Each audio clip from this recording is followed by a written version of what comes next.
আবু হুরায়রা বলেন, আমার নবী আমাকে এক জুরি দৌলত দিয়েছেন, দিনার দিরহাম।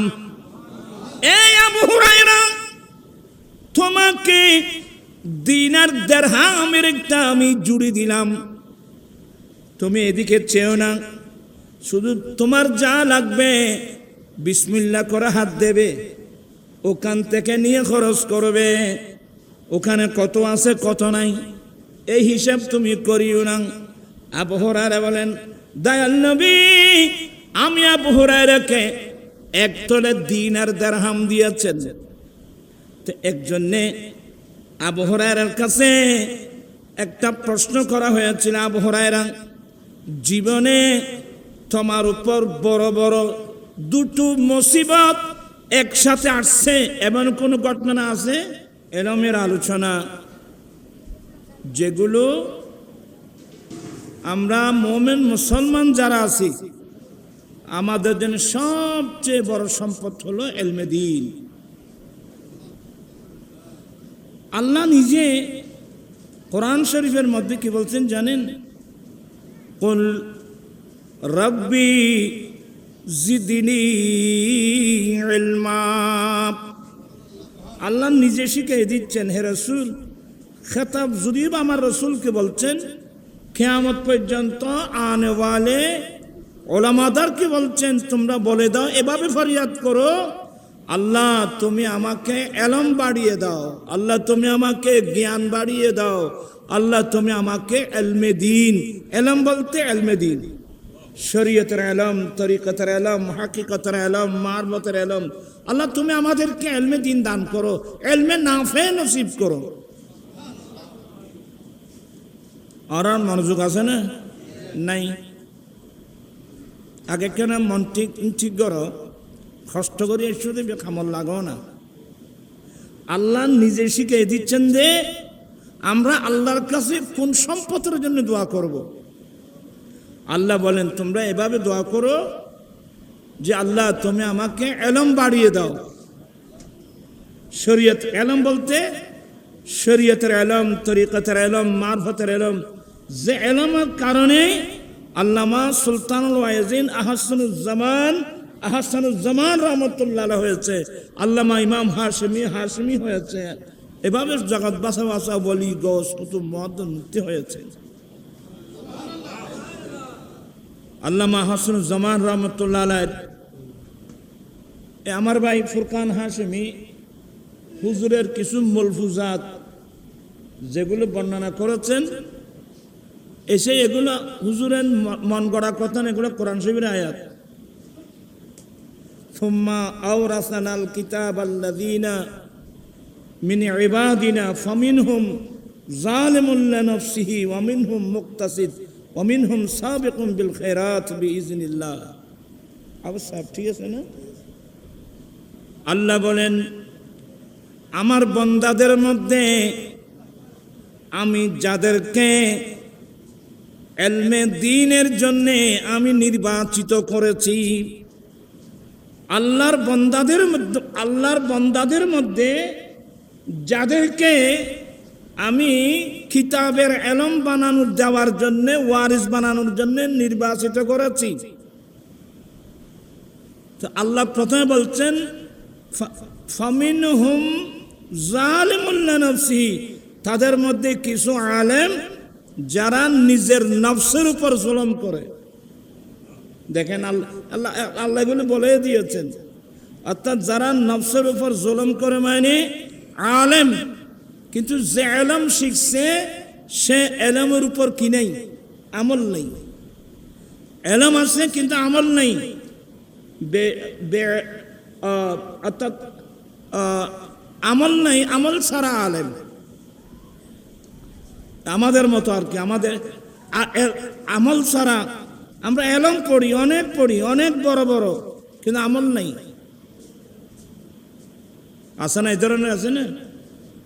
দাদা কাবলা এটা এগুলো মূলত কোরআন শরীফ থেকে বলছেন। ইলম আছে কিন্তু কি নেই? আমার রাসূল কি বলছেন? মান আমিলা বিমা আলিমা ওয়ারাসাহুল্লাহু মা লাম ইয়ালাম, তুমি যা শিখছো সে মোতাবেক, তুমি যা শিখছো, যতটুকু শিখছো, যা শিখছো সেই মোতাবেক যদি তোমরা আমল করো, আল্লাহ এমন এলম দান করবেন যে এলমগুলো সে আগে জানতো না। এদেরকে বলা হয় এলমে লুদুন্নি। এদেরকে কোন এলম বলা হয়? যেমন আল্লাহ এলমে লুদুন্নি হযরত সাইয়েদনা খিদির আলাইহিস সালামকে এলমে লুদুন্নি দিয়েছেন। মিন ইনদিনা এলমা, এটা এলমে লুদুন্নি। এলমে লুদুন্নির এক মানে এলমে গায়েব, গায়েবের এলম। আমার রসুলের দরবারে মশহুর হলো 70 জন, এমনি কিন্তু প্রায় 400 জনের মতো মশহুর 70 জন আসহাবে কাহাফ। এদেরকে আসহাবে সুফা, এদেরকে আসহাবে সুফা বলা হয়। এই সুফি শব্দ সুফা থেকে, সুফি শব্দ সুফা থেকে, কিন্তু বর্তমান সুফির সাথে সুফার সাথে কোনো কি নেই, কোনো মিল নেই। এগুলো শুধু আমরা শব্দ বলি আর কি, শব্দ উচ্চারণ করি। ওই সুফি সুফা যারা সুফি, সুফা থেকে সুফি। আবার এখানে এদিকে গেলে আবার আমি দূরে চলে যাব। সুফি তাসাউফ, তাসাউফের 2000-এর ঊর্ধ্বে ডেফিনিশন আছে। কত? 2000-এর ঊর্ধ্বে তাসাউফের ডেফিনিশন আছে। লিখতেছেন শেখ মুহাক্কিক দেহলভী রহমাতুল্লাহ আলাইহি। তো এত লম্বা, এগুলো আমাদের ব্রেইনও কভার করবে না, আমরা বুঝবো না।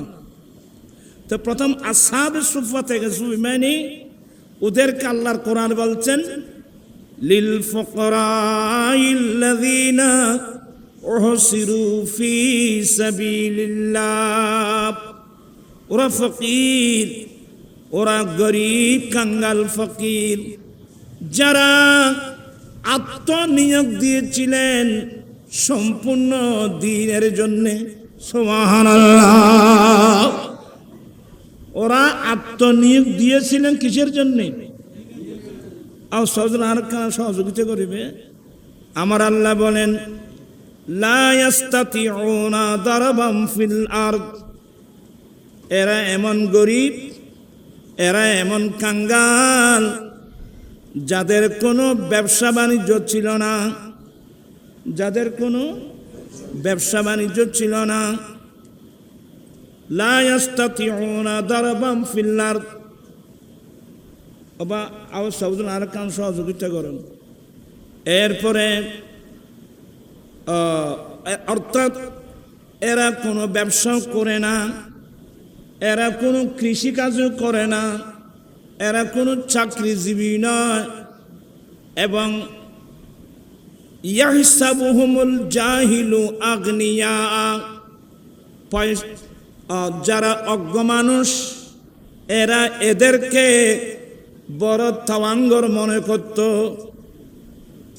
যারা অজ্ঞ মানুষ এরা এদেরকে কি মনে করত? তাওয়াঙ্গর। কারণ ওরা ব্যবসাও করে না, চাকরি করে না। ওরা ব্যবসাও করে না, চাকরি করে না। এবং কোন লা ইয়াসআলুনান নাস ইলহাফা, ওই গরিব মিসকিন কাঙ্গাল অসহায় মানুষ খিদার জ্বালা সহ্য করতে না পেরে যেভাবে খেঁদে খেঁদে ভিক্ষা চায়, এগুলো করে না। কিরে, এরা তো ব্যবসা করে না, চাকরিও করে না, তো এরা কারো কাছে ভিক্ষাও চায় না। নিশ্চয় এরা বড় বড় কি, এরা বড় বড় পয়সাওয়ালা মানুষ, এরা ধনী মানুষ। আল্লাহ বলেন তারিফুহুম বিসীমাহুম লা ইয়াসআলুনান নাসা ইলহাফা। কিন্তু এদের চেহারা দেখলে বোঝা যায় এরা ক্ষুধার্ত মানুষ, এরা ক্ষুধার্ত মানুষ, চেহারা দেখলে বোঝা যায় এরা কিন্তু কারো কাছে হাত টানে নাই, সব সময় শুধু গোটা জীবনটা নিয়োগ দিয়েছিলেন দ্বীনের জন্যে,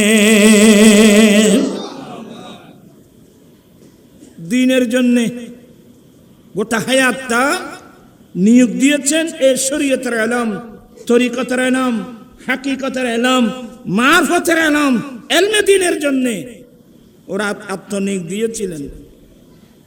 ওরা কেমন গরিব ছিল জানেন? ও আমার আগে আজিজ গ্রামে সৈয়দ জায়েদুল ইসলাম একটা বলছে, ওই 70 জনের মধ্যে একজন হযরতে সাইয়েদনা আবু হুরায়রা, সবাই বলুন রাদিয়াল্লাহু তাআলা আনহু। ওনার নাম আবু হুরায়রা, একটা কুনিয়ত। আমার রাসূল মহব্বত করে বলছেন এই জন্য আবু হুরায়রা হয়ে গেছে। ওনার নাম আব্দুর রহমান। ইসলাম কবুল করার আগে আব্দুল শামস ছিল। এগুলো ভিন্ন আলোচনা। আবু হুরায়রা আমার ওই একদিন বিড়াল ছানা আছে না, ও বিলে নছিল না, বিলের বাচ্চে, উনি একদিন বিড়াল ছানা নিয়ে একটা আদর করছিল। আমার নবী দেখে ও বলে দিয়ে যায় আবু হুরায়রা বিলাই ওয়ালা। কথা বুঝছেন? কিন্তু একটু তাহাকিকে গেলে তার আরেকটা অর্থ আছে। আবু হুরায়রা বলার পিছনে তার আরেকটা কারণ আছে, কি জানেন? বিড়াল এমন এক জাতি, আপনি তাকে যতই খাওয়াবেন সে মিয়াও মিয়াও মিয়াও মিয়াও মিয়াও মিয়াও, কথা বলছেন না? কেমায় নেই, আসুদা নাই বলে। ওনাকে আবু হুরায়রা কেন বলছেন জানেন? আর এটা আরেক কারণ, কিন্তু উনি সবসময় নবীর দরবারে বসে থাকতেন। উনি নবী থেকে যত ইলম শিখুক ওনার মধ্যে শোকন নাই। এমনকি ওবা আতর আখ নদীর চাই বইটাক এটা কিনা তোর কিনে দেওয়া দেয় খামবার হবে না, কথা কইছি শুনছো না?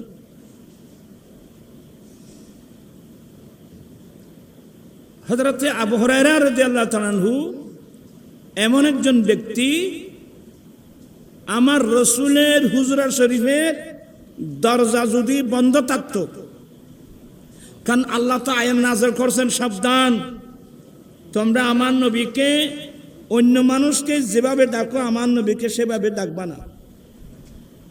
এই জন্যে আমার নবী বিশ্রাম করুক, হুজরা শরীফে থাকুক, রসুল করিম সাল্লাল্লাহু আলাইহি ওয়াসাল্লাম স্বেচ্ছায় উঠে দরজা খুলে বের না হওয়া পর্যন্ত যারা থাকবে ওরা বসে থাকায় উচিত।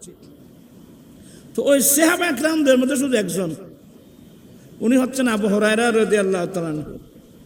নবীর হুজরা শরীফের দরজা বন্ধ, তারপরও বসে থাকতো। ব্যাপার কি?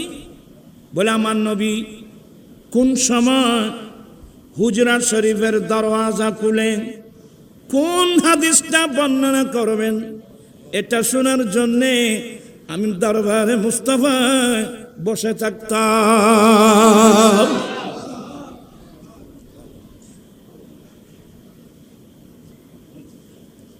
উত্তরা তো বহুত আছে।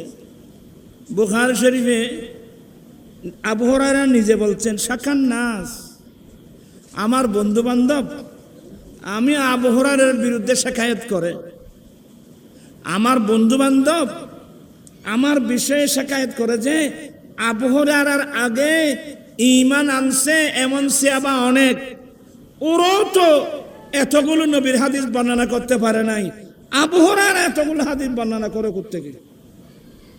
এটা বুখারীর riwayat। তো আবু হুরায়রা নিজে উত্তর দিচ্ছেন যে আমার আগে অনেক সাহাবা ঈমান আনছেন, ঠিক আছে, কিন্তু এরপরেও আমি যতগুলো নবীর হাদিস বর্ণনা করি অন্য কোনো সাহাবা বর্ণনা করতে পারে না। তার কারণ কি? অন্যান্য সাহাবা একরামদের ওরা আমার নবীর দরবারে আসলেও ওরা ব্যবসায়ী, ওরা চাকরিজীবী, ওরা আমার নবীর দরবারে আসলেও কিছুক্ষণের জন্যে কাজ ছেড়ে ওরা চলে যায়। আমি আবু হুরায়রার ব্যবসা ছিল না, আমি চাকরিজীবী নয়, কৃষি কাজও ছিল না, আমি রাত্র দিন 24 ঘন্টা আমার নবীর দরওয়াজায় আমি বসে থাকতাম। কৃষিকার জন্য, ভাত খাওয়ার জন্যে, সিনেমা থেকে ভাত খাওয়ার জন্যে। আর বদমান মাহবুলে তাই বিরিয়ানি খাবেন নাই, এরা এই জন্যে তো আবু হুরায়রা বসে থাকতেন। ওই বিলে যেভাবে আপনি যতগুলো খাওয়ান, কিন্তু তার মধ্যে কি নেই, সে মেয় মেয় মেয় চিল্লা চিল্লি করে। তা আবু হুরায়রা কিন্তু উনি এলমে দিনের জন্য, আমার রাসূল হাদিস শিখার জন্য ওই বিলেওয়ালার মতো বসে থাকতো। কথা বলছেন? তা আবু হুরায়রা হয়তো আমার বন্ধু বান্ধব আমার বিরুদ্ধে শিকায়ত করে, আমি এতগুলো হাদিস কোত্থেকে বলি, অথচ আবু হুরায়রা আগে ঈমান আনছে এই সাহাবা অনেক বেশি। বলে আমার কারণ হলো আমার বন্ধু বান্ধব যারা আছে ওরা নবীর কাছে আসলেও ওরা কেউ ব্যবসায়ী কাজে চলে যায়, ওরা কেউ চাকরিজীবী চাকরিতে চলে যায়, কেউ কৃষক আপন কাজে চলে যায়। আমি ব্যবসায়ীও না, আমি কৃষকও না, আমি চাকরিজীবীও না, আমি রাত্র দিন 24 ঘন্টা আমার নবীর দরওয়াজায় আমি বসে থাকতাম।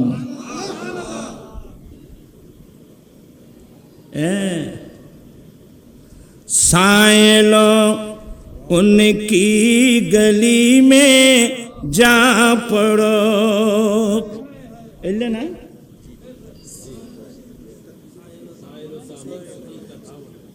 मुफलसो दामन सखी का थाम लो, सायलो दामन सखी का थाम लो, कुछ न कुछ इनाम हो ही जाएगा, जाएगा जाएगा जाएगा, कुछ न कुछ इनाम हो ही जाएगा, लुत्फ उनका आम हो ही जाएगा। চিৎকার দিয়ে বলুন না সুবহানাল্লাহ।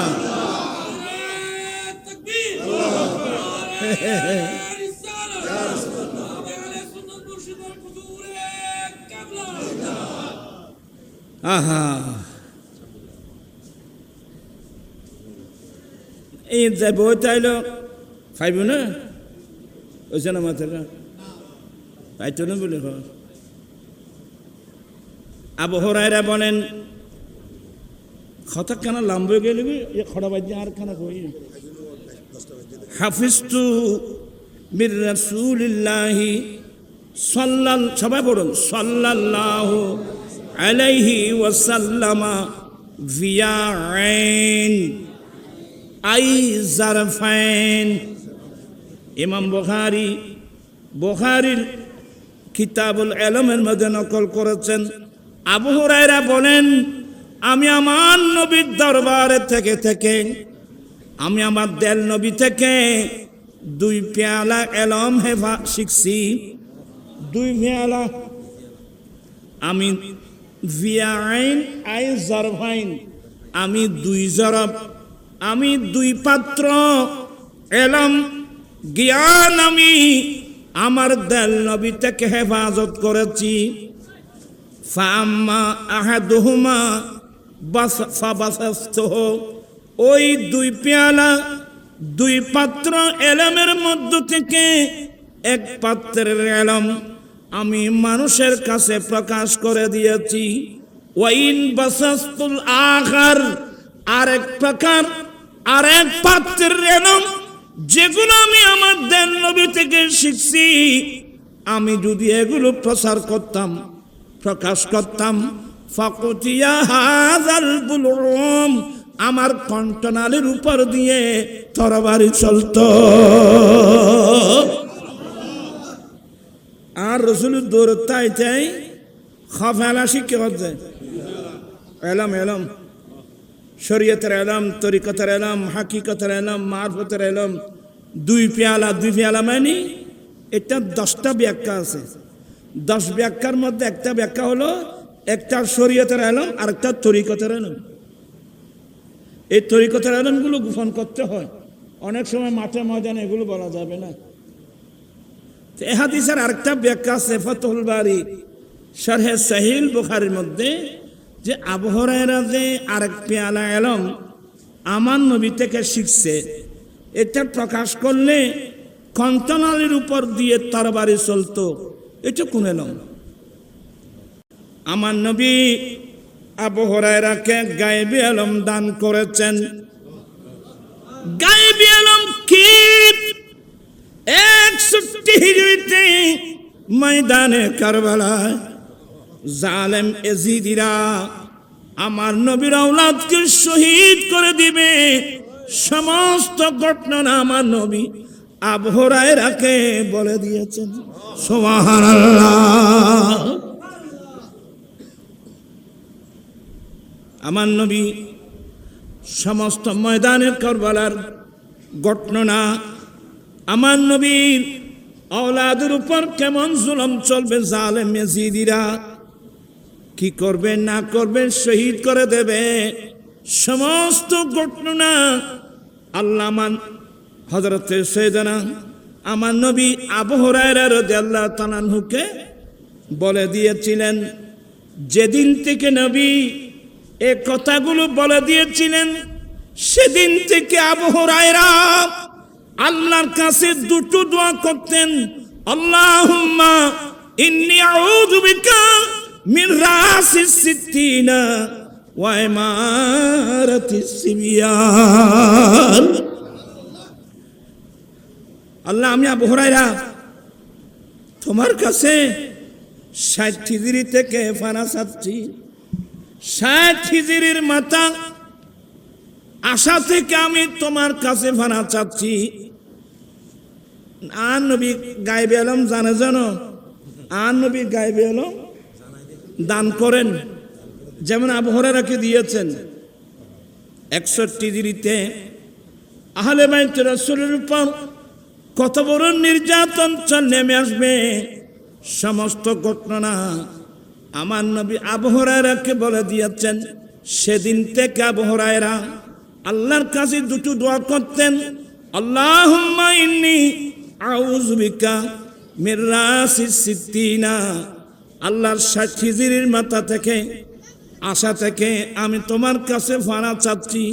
কি মানে 60 হিজরি আসার আগে আগে আল্লাহ তুমি দয়া করে আমি আবু হুরায়রাকে তোমার কাছে নিয়ে যেও, কারণ তোমার নবীর আওলাদের উপর যে নির্বাচনের চিত্র আমার দয়াল নবী আমাকে বলছেন, আমি তো বরদাস্ত করতে পারবো না।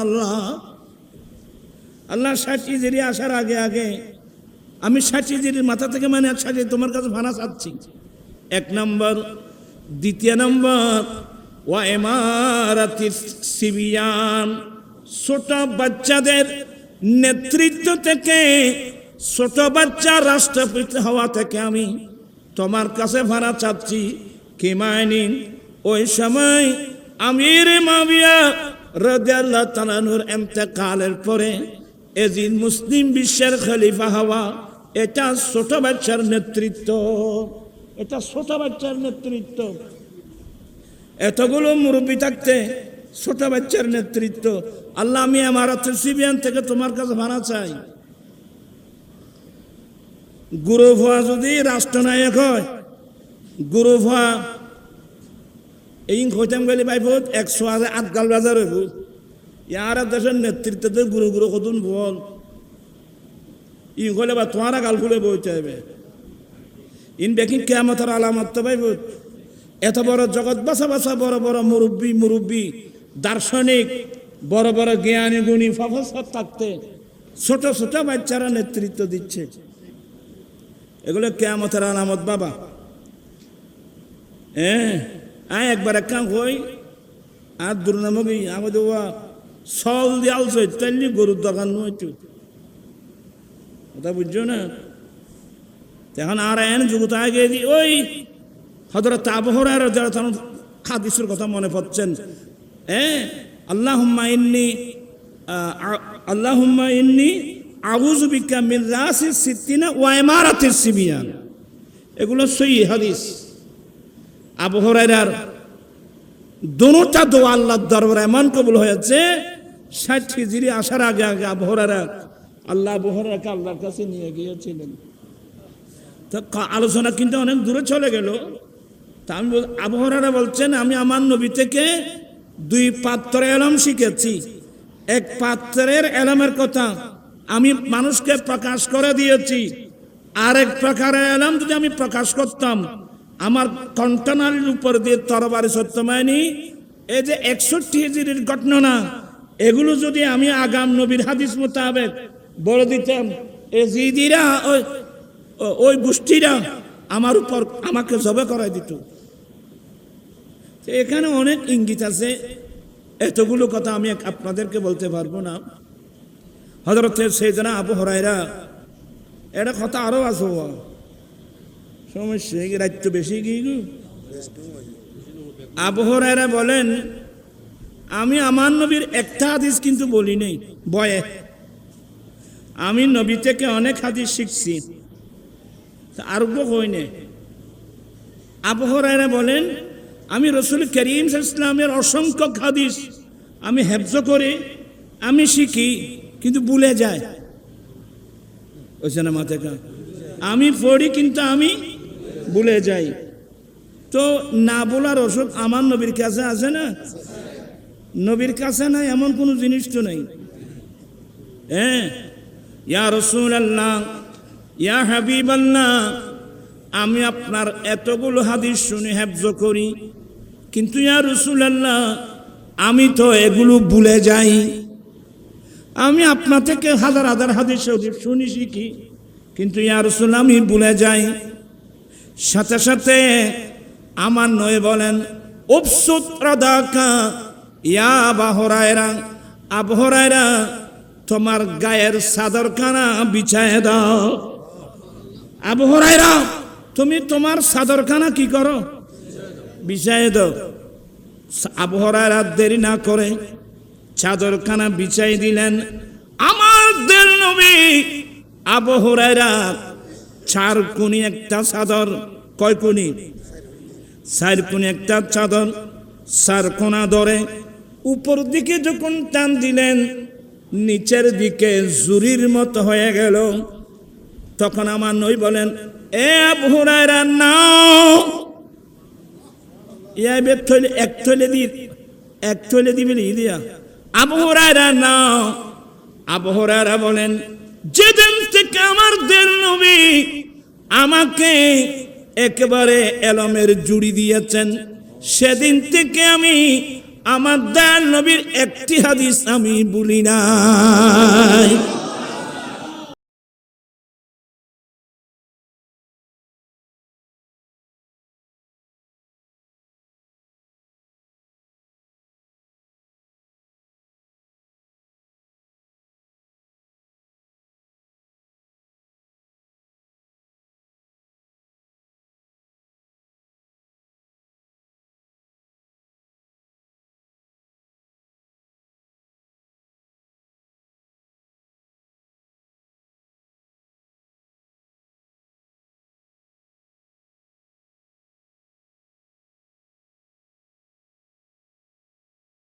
खुलचे किला दिए जिस राह चल गए हैं, खोचे बस দিয়ে। আসলে এগুলো আমার উদ্দেশ্য না, আমি বোঝাতে চাচ্ছি আসহাবে সুফা নবীর দরবারে থাকতেন।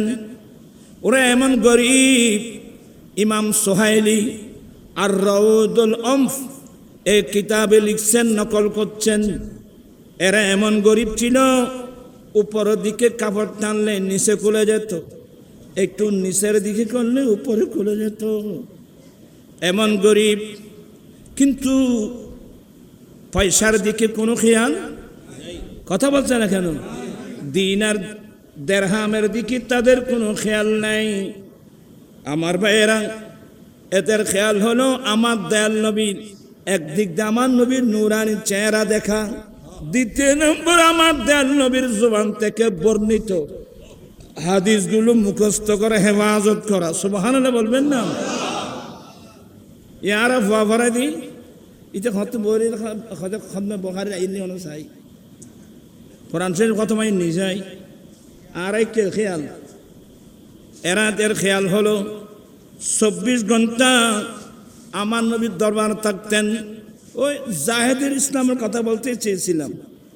একদিন খিদা লাগছে, আমাদের খিদা লাগলে আমরা মনে মনে বলি আমার আম্মিজান কখন আসবে, আমার খালাম্মা কখন আসবে, আমার দাদিজি কখন আসবে, খিদা লাগছে তো মারাত্মক। কিন্তু আসহাবে সুফা যারা, এদের যদি খিদা লাগতো আমার অমুক কখন আসবে কেউ ছিল না, ওদের সব সময় বলতো আমার দয়াল নবী কখন আসবে, আমার দয়াল নবী কখন আসবে। কারণ এর নবী ছাড়া তো আর কেউ ছিল না। আলমে বালাসিক ঈসা ইশারা মিল গয়া, আলমে बालासिक ईसा इशारा मिल गया, हम बेसहारों को मोहम्मद का सहारा मिल गया। नाज कर अपनी मुक़द्दर पर हलीमा सादिया, अरे नाज कर अपनी मुक़द्दर पर हलीमा सादिया, अरे शहरे मक्का में तुझे मौला का प्यारा मिल गया। सलातुन्या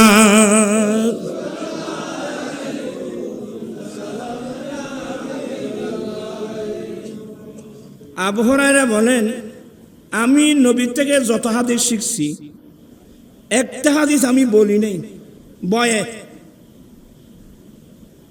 আমি বয়ে একটা হাদিস মানুষকে বলি নাই। কিন্তু যখন কোরআন শরীফের মধ্যে আয়াত একটা নাযিল হলো, যারা এলমকে গোপন করবে তাদের শাস্তির উপরে যখন আয়াত নাযিল হলো আমি বলে দিয়েছি। এখন অনেক সময় আমি আরো হাদিস হিবে হইতাম নসাই দিয়ে মানুষ হলে সমস্যা করিম তো জিজ্ঞেব গা হয়ে পেলাই না ই নবীর হাদিস কইম যায় না। আবু হুরায়রা বলেন আমার দয়াল নবী এমন একটা হাদিস বলছেন, আয় চিন্তা করছি হইম না নইম, আয়ও চিন্তা করে আবু হুরায়রা ন হয় ওই আয়াতটা না চলে গিয়ে ধরে কইবেনি এত তো হই যান ধরে। আমার দয়াল নবী বলেন আমার উম্মত যদি গুনাহ না করত, আমার উম্মত যদি গুনাহ না করত, আল্লাহ এমন একটা জাতি বানাতেন যে জাতি গুনাহ করে আল্লাহ রাস্তায় কেঁদে কেঁদে ক্ষমা চাইতো, আল্লাহ মাফ করে দিতে।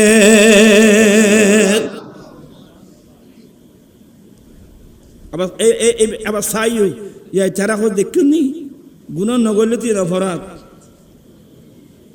खबरदार मौकूफ जुर्म ही पर करम का ज़हूर था, मौकूफ जुर्म ही पर करम का ज़हूर था, बंदा अगर कसूर न करते कसूर था।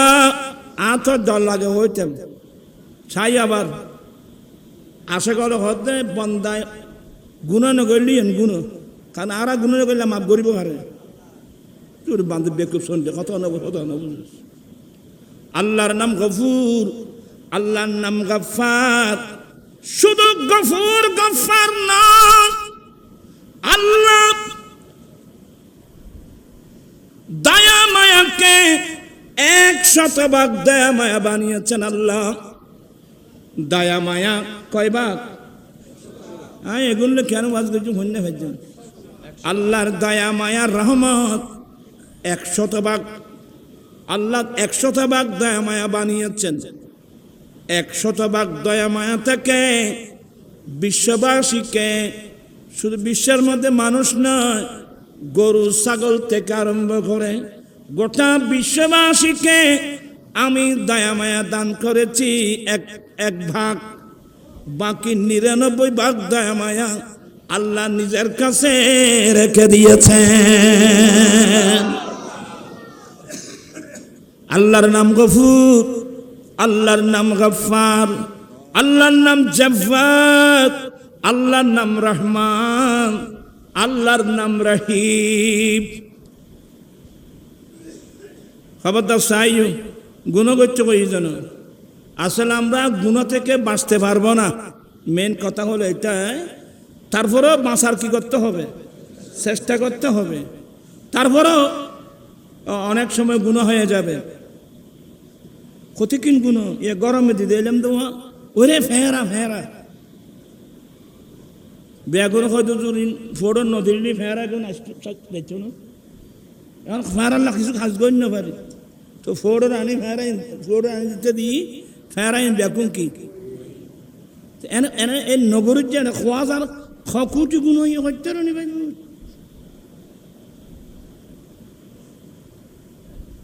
যেখানে আমার নবী বলেন, উম্মত তোমরা জমিনের মধ্যে প্রস্রাব করতে সাবধান। জমিনের ভিতর ছোট ছোট ছিদ্র থাকে, ওই ছোট ছোট ছিদ্রের মধ্যে ক্ষুদ্র ক্ষুদ্র প্রাণী থাকে। তুমি যদি ওখানে প্রস্রাব করো, তোমার প্রস্রাবের আঘাতে ওই ক্ষুদ্র প্রাণীগুলো মারা যাবে।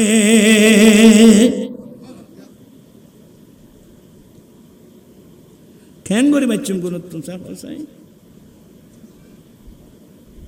চেষ্টা করতে হবে।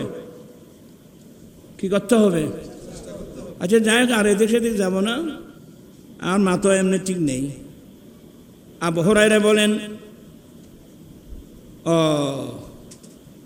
আমার নবী এক জুড়ি আমাকে এলম দিয়েছেন, সেদিন থেকে আমি এক শব্দ বলি নাই। এক দ্বিতীয় নম্বর হাদিসের মধ্যে আবু হুরায়রা বলেন, আল্লাহ আমার নবী আমি আবু হুরায়রাকে একটা দিনার দিরহামের জুরি দিয়েছেন। গোড়াও ব্যাংক দিবে না, ব্যাংক জুরি কি টিয়া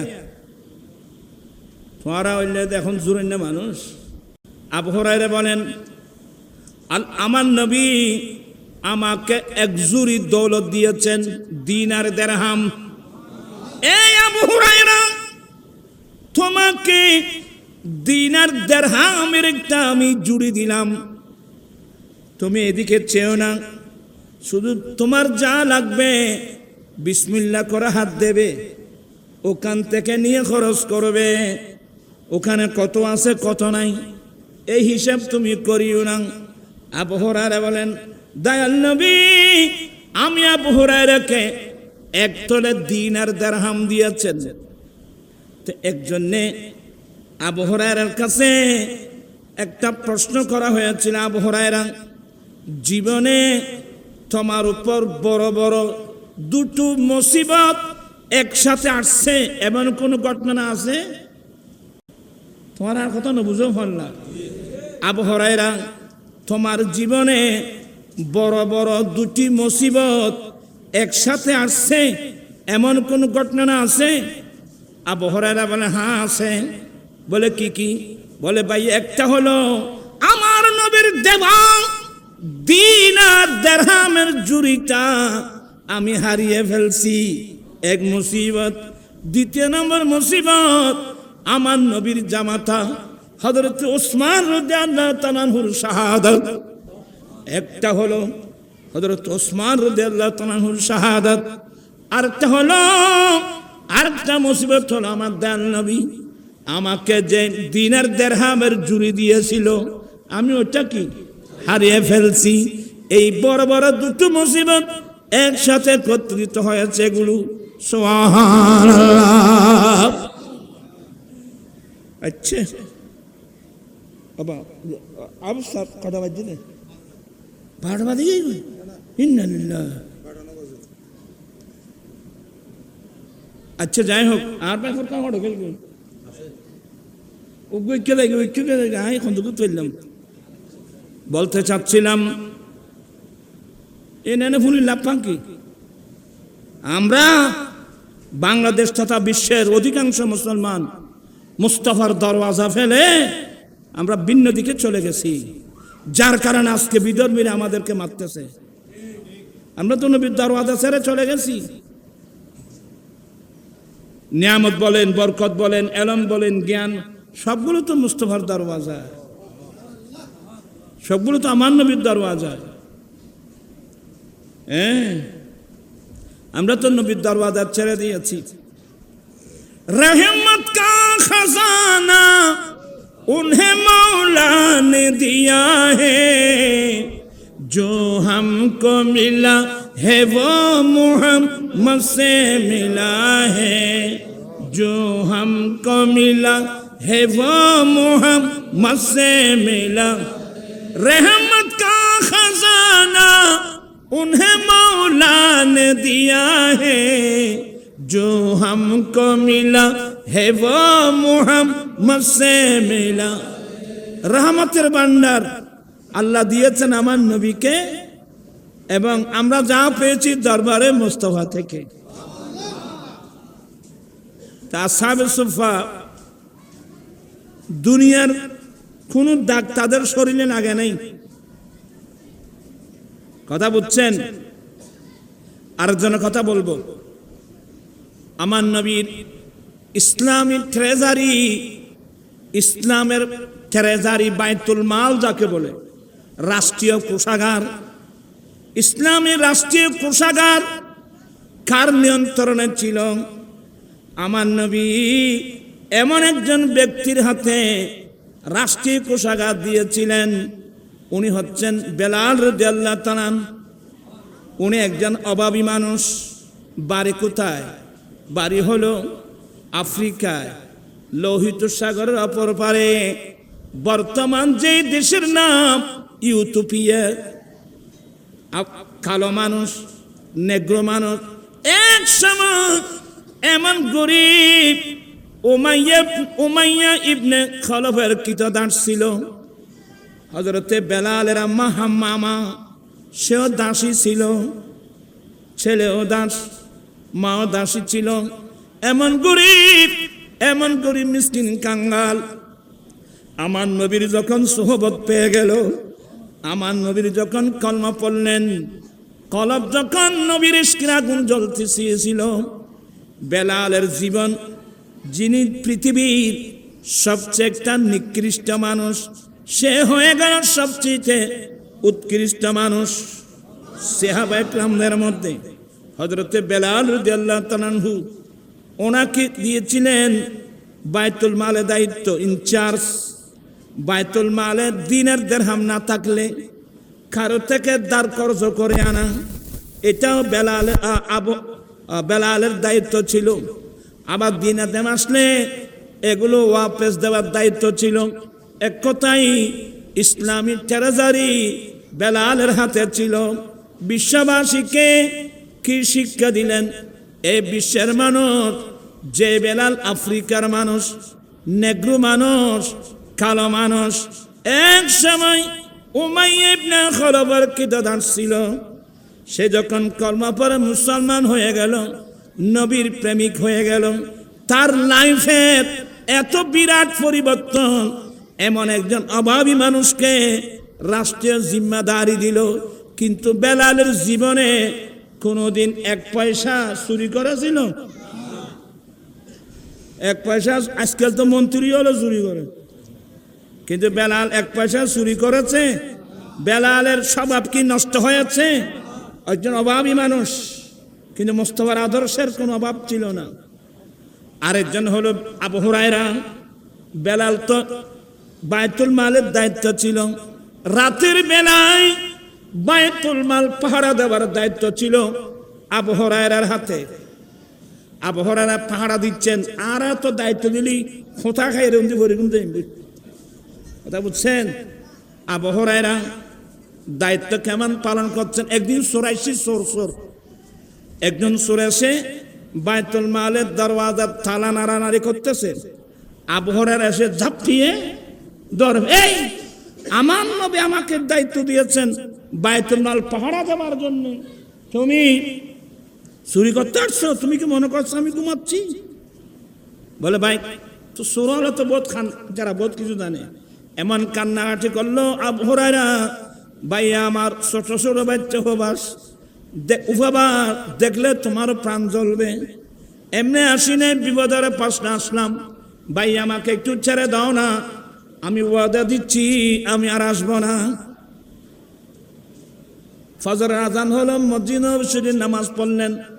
আমার নবী ডাকলেন, আবু হুরায়রা এদিকে আসো। ওই লোক একটা আসছিল, কোথায়? নবী জানেন আর হবে আগে, ভাই আর চোর আসছিল, চোর, সে বাইতুল মাল চুরি করতে চেয়েছে, আমি ধরে ফেলছি। সে অনেক কান্নাকাটি করছে, হুজুর আর আসবে না বলছে, এই জন্য আমি ছেড়ে দিয়েছি। আমার নবী বলেন, এ আবু হুরায়রা, সে মৃত্যু, সে আগামীকাল আবার আসবে। আবু হুরায়রা আশ্চর্য হয়ে গেল, নবী যখন বলছে নিশ্চয় আসবে, না আজকে আর ছাড়বো না। ঠিক এই গভীর রাত আসছে, ধরে ফেলছে। বলে তোকে আজ ছাড়া ছাড়েনি, তুই আমার সাথে ওয়াদা করছে আসবি না, আবার আসছিস। বলে আবু হুরায়রা, আমি কসম করে বলছি আসবো না। তো কসম করে দেখতে হয়ে বেরকা নরম হয়ে গেই। বলে বলে আমি কসম করে বলছি আসবো না। আচ্ছা যা, চলে যা। এদি ফজর আজান হলো, নামাজ শেষে আমার নবী ডাক, আবু হুরায়রা ওই লোকটার কি খবর? হ্যাঁ হুজুর আসছিল, সে একেবারে কসম করছে আর আসবে না, এই জন্য হুজুর আমি ছেড়ে দিয়েছি। আবু হুরায়রা, সে মৃত্যু, সে আগামীকাল আবার আসবে। আবু হুরায়রা হবে এটা সত্যর সাথে, আমার নবীর কথা সত্য, সে তো আসবে, এবার যাই বলুক তাকে একবারে ছাড়ব না। ঠিক এই গভীর রাত আসছে, চোরাই ওই চোর আসলো, এমন ধরলো, তোমার কথা একটু শুনবো না, আজকে অবশ্যই তোমাকে বেঁধে আমার নবীর দরবারে নিয়ে যাব। বলে আবু হুরায়রা, আমি তো বলে না, তোর কোনো শব্দ শুনতে চাই না, বলে আমি তো জানি তুমি নিয়ে যাবে, আমার অন্তর চাচ্ছে তোমাকে একটা দোয়া শিখাইতাম। দেখুন সরাইয়ে বলে দোয়া শিখাইতে, দোয়া শিখাইতে কি দোয়া? বলে আবু হুরায়রা, কোনো মানুষ যদি এশা নামাজের পরে খানাকে ঘুমাবার পূর্বক্ষণে এই দোয়াটা পড়বে, তার ঘরে কোনোদিন চোর প্রবেশ করতে পারবে না। সরাইয়ে কি দোয়া শিখাতে? আবু হুরায়রা বলেন, এই দোয়াটা আমার দরকার, এই দোয়াটা তো আমার দরকার। ভাই তাহলে তুমি শিখবার জন্য, আবু হুরায়রা দিন শিখার জন্য, দোয়া শিখার জন্য, আমরা তো হাজারবার বললো আমরা শিখি না। বলতে ভাই দোয়াটা আমাকে একটু আমার দরকার, কারণ আমাকে সারা রাত পাড়া দিতে হয়, কোন সময় সুর ঢুকে। বলে না, আমি দোয়া শিখাই দেব, তবে তুমি আমার সাথে ওয়াদা করো আমাকে ছেড়ে দিবে কিনা। আবু হুরায়রা হয় যে আমি তো ওয়াদা করছিলাম আজকে ছাড়বো না, এখন আচ্ছা ঠিক আছে, আমি দোয়াটা শিখে নি, তোমাকে ছেড়ে দেব, আমাকে দোয়া শিখাই দাও। দোয়া কিসেকে দিল? আয়াতুল কুরসি। কোরআন শরীফ তো ব্যাকিন আছে, কোরআন শরীফ ফেলাইবে এখন জগুনে তো ভাইবে। আল্লামা হাসানুজ্জামান রাহমাতুল্লাহ আলাইহি নিজে এবং নিজের ফ্যামিলি পরিবার সবাইকে 30 পারা কোরআন বুকে নিয়ে, হাদিস রাসূল বুকে নিয়ে, আল্লাহ রাসূলকে বুকে নিয়ে জীবন যাপন করেছে। উনি কি হাসানুজ্জামান এমনি হয়েছে? তোরা রবীন্দ্রনাথ ঠাকুরের বই পড়ো তো এটা ভাইবে অরিফদ খালিফদ চন্দ্রবিন্দুর থালিবেশ। যে মুসলমান জাতি আল্লাহর কোরআন বাদ দিয়ে, নবীর হাদিস বাদ দিয়ে আজে বাজে মানুষের বই নিয়ে ব্যস্ত, আল্লাহ জানে কিয়ামতের মাঠে ওরা কিভাবে মুখ দেখাবে, আল্লাহ জানে। ফারুক আজম রাদিয়াল্লাহু তাআলা বলছেন, ইয়া রাসূলুল্লাহ, ইনজিল কিতাব এটাও তো আল্লাহর কিতাব, আমি একটা ইনজিল কিতাব দেখছি হুজুর, আমি কি একটু পরে দেখতে পারবো? আমার রাসূলের চেহারা একেবারে আকাশে মেঘ আসলে যেমন হয়ে গেল। আমার নয় বলেন, ওমর ফারুক আজম চেয়েছিল, ওমর তোমার জন্য আল্লাহর কোরআন যথেষ্ট নয় কি? তোমার জন্য আল্লাহর কিতাব কোরআন মজিদ যথেষ্ট নয় কি? কোরআন শরীফে কিসের অভাব? তিবিয়ানান লিকুল্লি শাই, সৃষ্টির শুরু থেকে শেষ পর্যন্ত প্রত্যেক কিছুর বিস্তারিত বর্ণনা আল্লাহর কিতাবের মধ্যে আছে।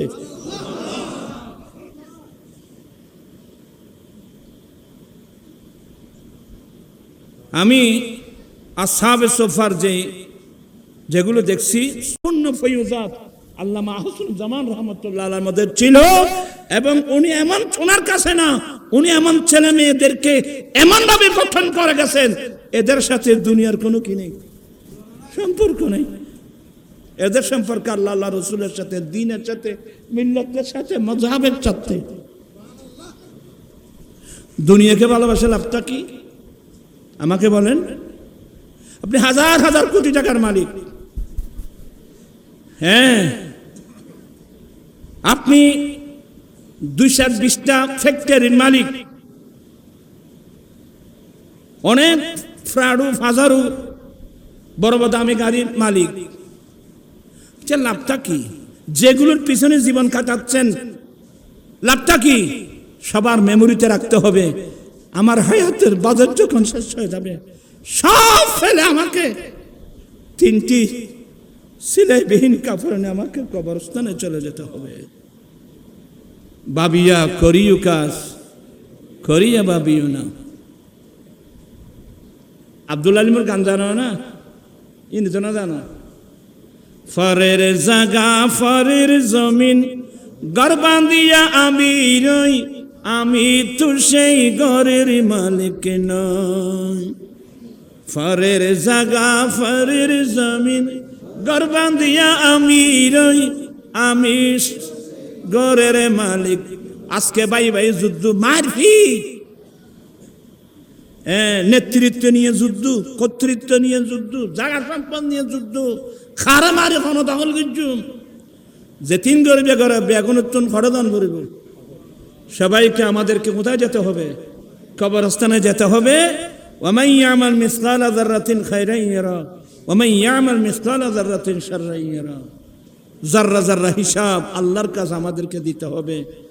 এই উলামায়ে কেরামদের সোহবতে আসলে ইমাম হাশমি রহমতুল্লাহ আলাইহির জীবনে পড়লে হয়ে যাবে। আল্লামা আহসানুজ্জামান রহমতুল্লাহ আলাইহির জীবনী না, আল্লামা আহসানুজ্জামান রহমতুল্লাহ আলাইহির জীবনী দেখলে আল্লামা হাশমির জীবনী দেখেন, ফকিহ আল্লামা ইসলাম হাশমির জীবনী দেখেন, আল্লামা বুজুর রহমান হাশমি রহমতুল্লাহ জীবনী দেখেন। আল ওয়ালাদু সিররুন লিআবিহি, ছেলে হলো বাবার ভেদ। তা আমি কথা না বাড়িয়ে, আসলে এতক্ষণ বলার আমার কোনো ইয়েও ছিল না, কথা একটু এদিক সেদিক লম্বা হয়ে গেল। তবে লাস্টে মনে রাখবেন, আমরা যারা মোমেন মুসলমান, আমাদের জন্য সবচেয়ে বড় সম্পদ ইলমে দ্বীন, শরীয়তের ইলম, তরিকতের ইলম, হাকিকতের ইলম, মারফতের ইলম। আজকে চোখের পানি আসে। আমরা ছোটবেলা, আমার আম্মি জান এখন আছে, দোয়া করবেন। ছোটবেলা আমরা কোনোদিন বিছানায় থাকতে পারি নাই। আজান দিলে আমাদের উঠো উঠো, আজান হয়েছে, মসজিদে যাও। আমরা মসজিদে যেতাম, মসজিদ থেকে নামাজ পড়ে যখন ফারার মধ্যে ফিরে আসতাম, মুসলিম মহিলারা ফজরের নামাজ পড়ে মুসাল্লায় বসে গুনগুন গুনগুন গুন করে কোরআন তেলাওয়াত করত। কিন্তু এখন এগুলো আছে বাবা? কোরআন শরীফ মুসলমান বাদ দিয়ে ফেলছে। আমরা বাদ দিই নাই, আমরা আল্লাহর রহমত থেকে বাদ করে যাচ্ছি। আজকে যারা আসছেন, আমি সবাইকে অনুরোধ জানাবো, সবাই আবার কোরআন শরীফ বুকে নেন। আপনি বয়স্ক মানুষ, কোনো সমস্যা নেই। ফজর নামাজ মসজিদ পড়বেন, আধা ঘন্টা সময় একটা রুটিন করবেন। আমি ফজরের নামাজের পরে মসজিদ থেকে বের হব না, আধা ঘন্টা সময় ব্যয় করব। এই বয়সে আবার আলিফ বা তা সা জিম হা খা এভাবে আমি শুদ্ধ করে আবার তালেব ইলমের মধ্যে নাম লেখালাম। আমি আবার কোরআন শিখব। একবার না পারিলে দেখো শতবার, পারিব না এ কথাটি। আমি দুবাই, আবুধাবি, মস্কট, কাতারে এই মসজিদে দেখলাম যে ফজরের নামাজ পড়ে বয়স্ক বয়স্ক আরবিরা মসজিদ থেকে বের হয় না, ওরা কোরআন শরীফ বুকে নিয়ে মসজিদের এক কোনায় বসে গেছে। আর গুনে ওই সাবধানত যায়, এই মানুষের গিবত ইতে এলো চিন কত আল্লাহ পাঙ্কি সব কঠিন বুবাই ফোটালে। ওয়াইলুল লিকুল্লি হুমাজা। গীবত বন্ধ করেন, গীবত বন্ধ করেন, গীবত বন্ধ করেন। নিজুর দুশুর কথা নিজে চাইয়ারে আল্লাহ কাছে কাঁদো। পাদশাহ জুর্মে মারা দরগুজার, মা গুনাহগারি মে তো মর্জগার, तूने पुकारी वमा बद कर दाए, जुर्म बे अंदाज बेहद कर दाए, बेगुना नगुज़श्ता बर मा साते, बाहुजूरे दिल न कर दम। फंदाना मानाने को 40 ए मुनाजातुर 40 একদিন ফরাগো ছেলে মেয়েদেরকে আবার কোরআন শরীফ হাতে দিবেন, বলে বাংলা ইংরেজি পড়ে আগে তুমি শুদ্ধ করে কোরআন শিখো, আমার রাসূলের হাদিস পড়ো, এরপরে তুমি স্কুলে কলেজে কোনো সমস্যা নেই। তোমার আর হইয়ে না এ কোরআন হাদিস ব্যাখ্যা বাদ দিয়ে রাফা কত না যা পারে কেজি স্কুলের মধ্যে কিনলে লেগে যাবে, এটা কৃষি কি বেলা লেগে যাবে, আলু আদ্র কত শিখবে বেলা লেগে যাবে। বলো যে এখানে ইংরেজি শিখবে, এখানে আমাদের মাদ্রাসা ইংরেজি আছে না, সায়েন্স আছে, বিজ্ঞান আছে, আর্টস আছে। এখন মাদ্রাসা, সরকারি মাদ্রাসাকে অবহেলা করার কোনো কি নেই, সুযোগ নেই। এখানে বাংলা ইংরেজি সব আছে, তো এলজেব্রা সব আছে, বিজ্ঞান আছে। শুধু এগুলো না, আমার আলা হজরত উনি science, arts, commerce, mathematics, geography, chemistry, পৃথিবীতে এমন কোন সাবজেক্ট, আল হযরত মুস্তাফার দরওয়াজায় বসে বসে ৭৪টা ভাষার মধ্যে ৭৪টা বিষয়ে কিতাব লিখছে।